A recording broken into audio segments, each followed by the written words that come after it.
Let me ask you something straight up. When was the last time you walked out of the gym feeling stronger, and not just sorer? If you're over 30, you've probably noticed something shifting. Maybe your back twinges when you deadlift. Maybe your knees crackle like bubble wrap on leg day. Or maybe you're pushing just as hard as you did in your 20s, but instead of gains, you're getting aches, injuries, and frustration. Sound familiar? Here's the truth, your body isn't broken. You're just making a few critical mistakes that every guy over 30 makes at some point. And if you don't fix them, you're not just leaving gains on the table, you're setting yourself up for a career-ending injury. Today, we're diving into the 5 gym mistakes men over 30 keep making, and how to avoid them so you can train smarter, stay injury-free, and actually enjoy the process. This isn't about telling you to take it easy or act your age. This is about working with your body, not against it. Let's start with the 2 biggest mistakes I see guys make every single day. Mistake number 1, skipping the warm-up. Yes, it's that important. You're not 21 anymore. Back then, you could roll out of bed, chug a protein shake, and hit the bench press cold, no problem. But now, your muscles are tighter. Your joints are stiffer. And if you skip the warm-up, you're basically playing Russian roulette with your tendons. Think of it like this, your body is a rubber band. When it's cold, it snaps. When it's warm, it bends. So why are you treating your 35-year-old hamstrings like they're made of elastic from your high school PE class? Here's the fix, spend 8 to 10 minutes actually warming up. Not just a few arm circles and half-hearted stretches. Start with dynamic movements that mimic what you're about to do. If it's leg day, do bodyweight squats, hip circles, and leg swings. If you're hitting chest, grab light dumbbells and do slow, controlled presses to get blood flowing. And here's a pro tip, use a foam roller on your tightest areas first, lower back, quads, shoulders. It's like hitting the reset button on your muscles. Mistake number 2, letting your ego lift the weights. We've all seen him, the guy loading up the barbell with plates, grunting through reps so sloppy his spine looks like a question mark.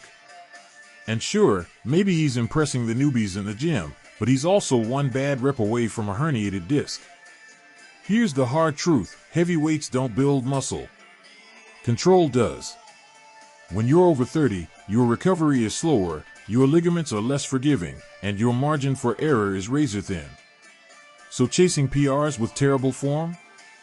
That's not dedication. That's self-sabotage. Let's talk solutions. First, drop the weight by 20%. Seriously. If you're benching 225 but your elbows flare out like chicken wings, you're not building pecs, you're building rotator cuff tears. Focus on tempo, 3 seconds down, 1 second pause, 2 seconds up. Feel every muscle fiber working. Second, film yourself. Set up your phone and watch your form from the side. Are your knees caving in during squats? Is your lower back arching during overhead presses? Be brutally honest. Your future self will thank you. Now, these first 2 mistakes are just the tip of the iceberg. Because even if you fix your warm-up and check your ego, there's another landmine waiting to blow up your progress, and it's something nobody talks about. But before we get there, let me ask you, have you ever finished a workout feeling more stiff than when you started? Like your shoulders are in a straitjacket or your hips are glued shut? If so, you're making mistake number 3, and it's quietly ruining your mobility. Let's dig into that next. Let's talk about that stiffness you feel after a workout, the kind that makes you walk like a robot the next morning. You crushed your bench press, smashed leg day, but now you can't reach up to grab a coffee mug without wincing. What's going on? You're making mistake number 3, treating mobility work like an optional extracurricular. Guys over 30 love to chase the pump. We want bigger arms, a thicker chest, quads that split jeans. But here's the reality, if you're not prioritizing mobility, you're building a sports car with no steering wheel. Sure, it looks fast, but good luck turning without crashing. Think about your desk job, your commute, the hours spent slouched over your phone. Your body adapts to those positions. Your hips get tight from sitting. Your shoulders round forward. Your spine forgets how to move. Then you hit the gym and force those same stiff, dysfunctional patterns under heavy weight. It's like pouring gasoline on a fire. Mobility work isn't just for yoga enthusiasts. It's mandatory maintenance for men who want to live pain-free into their 40s, 50s, and beyond. Here's how to fix it. Spend 5 to 10 minutes after your workout on targeted mobility drills. Not random stretching, specific movements that undo the damage of your workout and your daily life. After upper body days, grab a resistance band and do shoulder dislocates. Hold the band wide, slowly raise it overhead and behind your back, then reverse. It'll open up your chest and reset your shoulders. After leg day, sit in a deep squat for 2 to 3 minutes. Use a pull for balance if needed. Let your hips, ankles, and lower back relearn how to move instead of just grinding. And here's a game changer. Buy a lacrosse ball. Yes, a lacrosse ball. Roll your feet, glutes, and upper back against it for 90 seconds each. It's like giving your muscles a deep tissue massage without the awkward small talk with a therapist. But let's say you're doing everything right, warming up, lifting controlled, mobilizing afterward. You're still feeling drained, sluggish, or worse, losing strength. That's because you're likely making mistake number 4, confusing more gym time with better results. In your 20s, you could live in the gym, 2-a-days, endless drop sets, marathon sessions. But after 30, your body doesn't recover like it used to. Every extra set, every extra mile, every extra hour under tension is a withdrawal from your recovery bank. And if you're not making deposits, sleep, nutrition, rest, you're going bankrupt. I've seen guys wreck themselves with this. They think, if 3 sets are good, 6 must be better. So they do 20 sets of chest on Monday, 18 sets of back on Tuesday, then wonder why their elbows ache and their progress stalls. Here's the truth, muscle grows outside the gym, not inside it. You're not building a bicep when you curl, you're tearing it down. The magic happens when you sleep, eat, and recover. So if you're in the gym 6 days a week for 2 hours at a time, you're not dedicated. You're digging a hole your body can't climb out of. The fix? Embrace minimum effective dose training. Cut your workouts to 45 to 60 minutes. 4 days a week max focus on compound lifts, squats, deadlifts, presses, rows, and stop chasing burnout. If you're doing more than 15 to 20 sets per muscle group per week, you're overdoing it. And here's a radical idea. Take a deload week every 6 to 8 weeks. Reduce your weights by 40 to 50%, cut your volume in half, and let your joints, tendons, and nervous system catch up. You'll come back stronger, I promise. Now, these 4 mistakes are huge, but there's one final error that's even more insidious.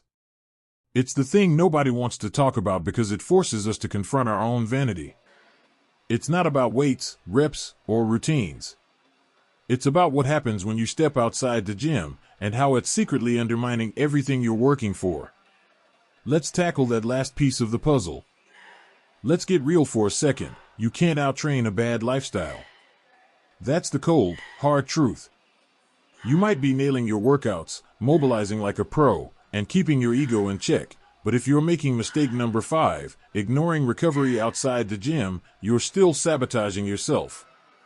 Think about it. What's the point of crushing leg day if you're staying up until 2 a.m. binge-watching Netflix, surviving on fast food, or letting work stress hijack your nervous system? Your body isn't a machine. It's a finely tuned ecosystem. And if you're not fueling it, resting it, and respecting it, those hours in the gym are just wasted effort. Here's the thing nobody tells you, recovery isn't passive.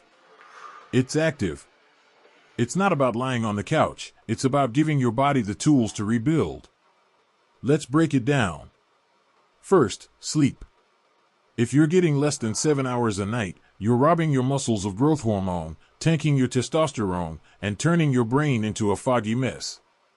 And no, chugging pre-workout doesn't fix chronic exhaustion. Your body repairs itself during deep sleep. So, turn off the screens an hour before bed. Keep your room cool and dark. And if you snore like a chainsaw, get a sleep study done. Sleep apnea isn't just annoying, it's deadly. Next, nutrition. You don't need a fancy diet, but you do need protein. Aim for 1 gram per pound of body weight daily. Split it into 4 to 5 meals to keep your muscles fed. And no, protein bars don't count if they're loaded with sugar. Prioritize whole foods, eggs, chicken, fish, Greek yogurt. And hydrate.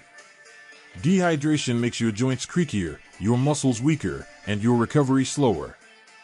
Drink water like it's your job. But here's the sneakiest recovery killer: stress.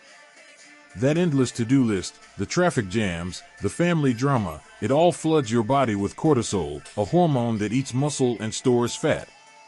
You can't eliminate stress, but you can manage it. Take 10 minutes a day to breathe. Literally. Sit in your car, close your eyes, and inhale for 4 seconds, hold for 4, exhale for 6. It's like a reset button for your nervous system. Or go for a walk, no phone, no podcasts, just you and fresh air. Let your mind unwind. Your gains depend on it. So, let's tie this all together. The 5 mistakes are skipping warm-ups, ego lifting, neglecting mobility, overtraining, and ignoring recovery. Fix these, and you'll not only avoid injuries, you'll start making progress again. But here's the bigger picture. Fitness after 30 isn't about being the biggest or the strongest. It's about being the healthiest version of yourself. It's about playing with your kids without getting winded. It's about traveling the world without worrying if your back will give out. It's about confidence, knowing your body can handle whatever life throws at it. So, what's next? Start small. Pick one mistake to fix this week. Maybe it's adding a 10-minute warm-up. Maybe it's swapping one junk meal for grilled chicken and veggies. Or maybe it's setting a bedtime alarm. Progress isn't about perfection, it's about consistency. And if you slip up, who cares? Just get back on track. Before I let you go, I want to hear from you. Drop a comment below. Which of these mistakes hit home? Have you already fixed one? Share your story, it might inspire someone else. And if this video helped you, do me a favor, hit that like button, subscribe, and ring the bell. Every click supports this channel and helps us keep making content that actually changes lives. Remember, fellas, age isn't the enemy. Ignorance is. You've got the tools now. Use them. Train smart, recover harder, and keep pushing forward. I'll see you in the next one.